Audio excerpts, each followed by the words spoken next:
बच्चों, आज हम लोग ऑर्गेनिक केमिस्ट्री का अध्ययन करेंगे।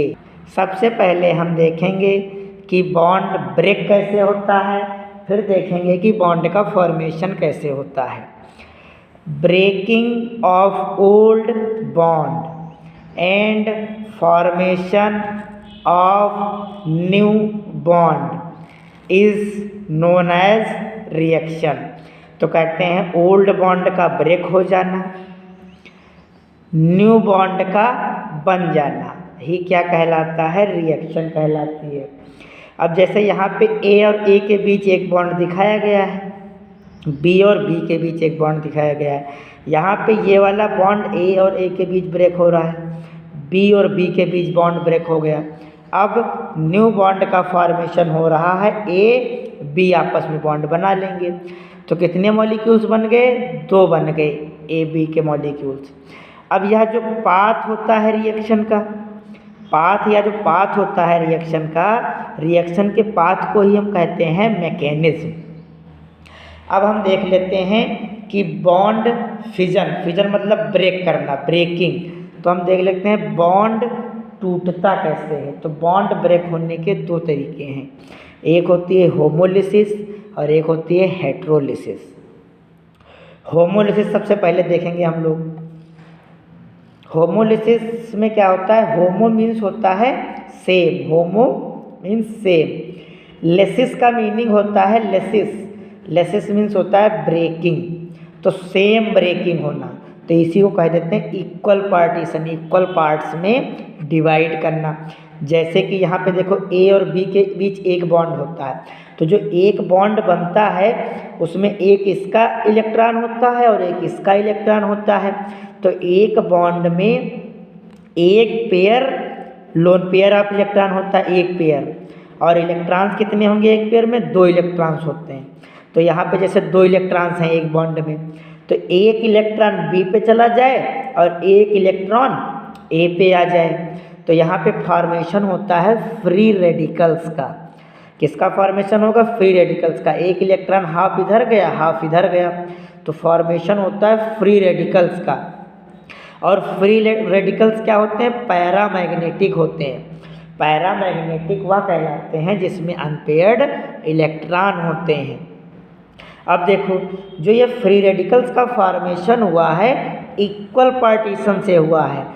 एक बॉन्ड में 2 इलेक्ट्रॉन्स थे, तो एक इलेक्ट्रॉन इस पे आ गया और एक इलेक्ट्रॉन इस पे आ गया, तो फॉर्मेशन हो गया फ्री रेडिकल्स का। तो जो फ्री रेडिकल्स होते हैं या पैरामैग्नेटिक होते हैं और हाईली रिएक्टिव होते हैं। रिएक्टिव क्यों होते हैं, क्योंकि इन पे एक इलेक्ट्रॉन्स की कमी रहती है, अनपेयर्ड ऑफ इलेक्ट्रॉन्स की कमी होती है, अनपेयर्ड होते हैं, या इसलिए यह क्या होते हैं, हाईली रिएक्टिव होते हैं। तो होमोलिसिस में क्या होता है, इक्वल पार्टीशन होता है।